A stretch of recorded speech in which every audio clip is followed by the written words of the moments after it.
Hello everyone, welcome back on this new YouTube platform क्योंकि पढ़ाई ज़रूरी है and this is my first educational video on this platform. So today here we are going to discuss that what is the how we can calculate the group number and period number of any atomic number. That means in the modern periodic table how many types of groups and how many types of periods. We are going to see all the things in a very detailed way with the tricks. So if you are new on this channel, then don't forget to subscribe this YouTube channel. So firstly we are going to know that what is a period. So firstly the period, we are going to discuss about period. So the horizontal rows in the periodic table, that it signifies the number of electron shells in an element. That it means the horizontal table is your period. In the modern periodic table, the horizontal line which appears is known as period. So here some numbers are written on the screen. Firstly you should know about these numbers. So there are number 2, 10, 18, then 36, 54, then 118. These are the numbers that you should must know. So these numbers helps you while classifying any group or period. So you should learn this number.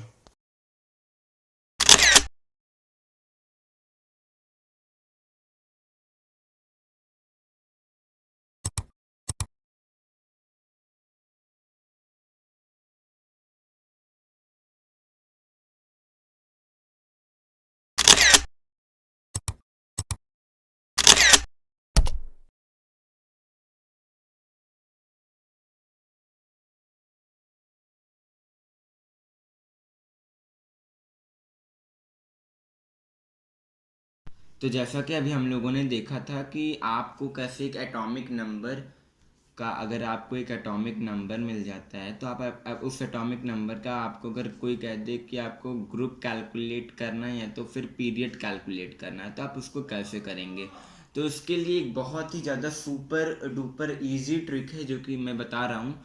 एक example से इसको हम लोग समझेंगे. Example में आप कोई भी एटॉमिक नंबर ले लीजिए. जैसे कि हमने जो अभी स्लाइड में अपने देखा है वो एटॉमिक नंबर था 87. तो इस एटॉमिक नंबर का अगर हम लोग एक एटॉमिक नंबर ले लिया और अगर हमें इसका ग्रुप और पीरियड को डिफाइन करना है कि कौन से ग्रुप का है और कौन से पीरियड का है ये, तो उसके लिए सबसे पहले आपको कुछ नहीं करना है. जो मैंने आपको नंबर सब बताए थे उसको लिख लेना है लाइन वाइज. 2 बताया था, 10 बताया था, देन 18 था, देन यहाँ पर 36, देन 54, देन यहाँ पर आपका 86 आ जाता है, देन 118 यानी कि 118 आपका आ जाता है. तो ये आपका जो 2 है, यहाँ पर आप फर्स्ट, यहाँ पे आप सेकंड, यहाँ पर आप थर्ड लिख दीजिए, यहाँ पर आप फोर्थ लिख दीजिए, और यहाँ पर 5, देन यहाँ पर 6, देन यहाँ पर 7. ठीक है. अब आप इस तरह इतना सब तो लिख ही चुके होंगे, उम्मीद है. इतना तो आपको समझ में आया होगा कि क्यों मैंने लिखा, क्योंकि एक मॉडर्न पीरियोडिक टेबल की अगर बात की जाए तो उसमें 7 ही पीरियड होते हैं, ये तो सबको पता ही होगा. तो 1 to 7 मैंने ये लिख दिया है. ठीक है, 1 to 7 पूरा टोटल लिख दिया गया है. अब हम लोगों को क्या करना कि जहाँ पे 1 है यहाँ पे 1 और 2, 10 है तो 3 to 10 यहाँ पर आ जाएगा. 3 to 10 तक के जितने भी नंबर्स हैं. थर्ड तो 11 to 18, फोर्थ तब यहाँ पर 19 to 36, 15 37 to 54, 16th में हमारा 55 to 80, देन 17 में हमारा 87 to 118 यानी कि 118 हमारा यहाँ पर आ जाएगा. अब ये जो हमारे जितने भी एटॉमिक नंबर्स आए हैं, जितने भी हमारे पीरियड नंबर्स आए हैं, हमको अब डिफाइन करना है कि 87 किस में. एग्जाम्पल हमारा ये था. तब 87 को डिफाइन करने के लिए आप यहाँ पर देख सकते हैं 87 हमारा ग्रुप, हमारा पीरियड नंबर 18 में बिलोंग कर रहा है. तो ये हमारा 87, जो नंबर जहाँ पर मैंने लिखा कि 87 to 118 के बीच में अगर कोई भी नंबर आ गया, 94 जैसे मैंने कहा, तो 94 अगर आ गया तो आपका ये ग्रुप नंबर 7 में ही बिलोंग करेगा, इतना कंफर्म है. अभी मैंने अगर बता दिया कि आपका 32 है, कोई एग्जाम्पल मैंने और ले लिया, एग्जाम्पल में 32 लिया, तो जो 32 है आप देखिए यहाँ पे 19 to 36 में आपका 32 आ रहा है. तो जो आपका 32 रहेगा वो आपका फोर्थ वाले पीरियड में आ जाएगा. 32 आपका फोर्थ पीरियड में यहाँ पर बिलोंग करेगा. जैसे हम लोग एक और एग्जांपल ले लिए 2 ले लिए तो 2 हमारा तो ग्रुप नंबर 1। हम लोग ले लिए 7 तो 3 to 10 तक में हमारा 7 आ जाएगा। 7 जिसका एटॉमिक नंबर 7 रहेगा, यानी कि जो नाइट्रोजन रहेगा, नाइट्रोजन हमारा सेकंड पीरियड में हमारा बिलोंग करेगा। I hope that you will understand about the period, how to calculate the period. About period आप लोगों ने पीरियड्स के बारे में सब समझ लिया है। अब अगर हम लोग ग्रुप के बारे में आए तो आपको अगर कोई कहे कि इसका आपको ग्रुप बताना है तो ग्रुप में सबको पता होगा कि ग्रुप कितना तक होता है। ग्रुप हमारा होता है बेसिकली 1 से 18 तक का हमारा ग्रुप रहता है, ठीक है। 1 to 18 हमारा ग्रुप रहता है। यहाँ पर आप देख सकते हैं ग्रुप हमारा 1 to 18 रहता है। अब ये जो हमारा ग्रुप हमारा जो 1 to 18 है, इसको कैसे कैलकुलेट करें, तो हम 87 वाले एग्जाम्पल से ही देखेंगे कि जो हमारा ये 87 है, हमको पता चल गया कि कौन से पीरियड में है। ये हमारे 7th पीरियड में, तो 87 का हमें पीरियड तो पता चल गया कि वो 7th पीरियड में है। अगर हमें ग्रुप इसका कैलकुलेट करना है कि कौन से ग्रुप में है, तो इसके लिए आपको कुछ नहीं करना है। यहाँ पर देखिए जो आपका 87 आया है और जिस ग्रुप में बिलोंग कर रहा है, तो यहाँ पे और जो सारे नंबर्स लिखे हुए हैं, जैसे 100 जो मेन नंबर है जो मैंने लिखवाया है, तो 118 में से आपको 87 को डायरेक्ट माइनस कर देना है।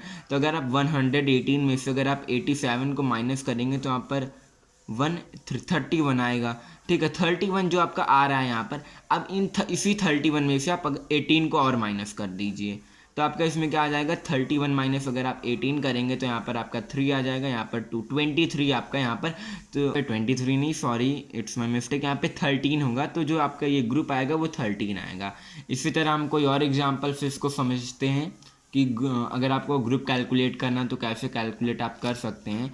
तो हमने एक और एग्जाम्पल लिया, वो एग्जाम्पल हमारा क्या है 94 नहीं तो फिर हमारा 7th ग्रुप में आ जाएगा। हम कोई और ग्रुप का ले रहे हैं। फॉर एग्जाम्पल हमने ले लिया 35। तब 30 पहले तो आपको ये देखना है कि कौन से हमारे पीरियड में आ रहा है। तो 35 हमारा पीरियड आ रहा है 4th पीरियड में, ठीक है। 19 to 36 आ रहा है, तो यानी कि 35 हमारा 4th पीरियड में हमारा बिलोंग कर रहा है। तो अगर हम लोग यहाँ पर 34 का बात करें, सॉरी 35 का अगर हम लोग यहाँ पर बात करें, तब ये जो हमारा 35 है, तो ये हमारा 35 आ रहा है हमारे पीरियड नंबर 4th में। पीरियड इसका हो गया 4। ग्रुप की अगर बात करें तो हमने आपको ग्रुप के लिए बताया था कि जो मेन नंबर मैंने लिखाए थे ये 54, ये 36 था, तो 36 वाले ग्रुप में आ रहा है।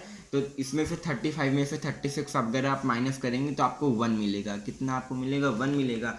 अब ये जो 1 है 1 18 में से माइनस कर दीजिए, तो 18 माइनस 1 करेंगे, यहाँ पर आपको 17 मिलेगा। तो इसका जो ग्रुप रहेगा वो 17 रहेगा। इसी तरह मैं आपको कुछ और भी एग्जांपल्स दूंगा होमवर्क के लिए, जिसको आपको करना है, और आपको अगर उसका आंसर आ जाए, अगर मिल जाए तो आप कमेंट करिएगा। अगर ना पता चले तो जो होमवर्क दिया जाएगा उसका भी एक दिन सोल्यूशन में दूंगा, तो आपको आगे आने वाले वीडियोज़ में उसका सोल्यूशन मिलेगा। तो होमवर्क क्वेश्चंस को ज़रूर ट्राई करिएगा।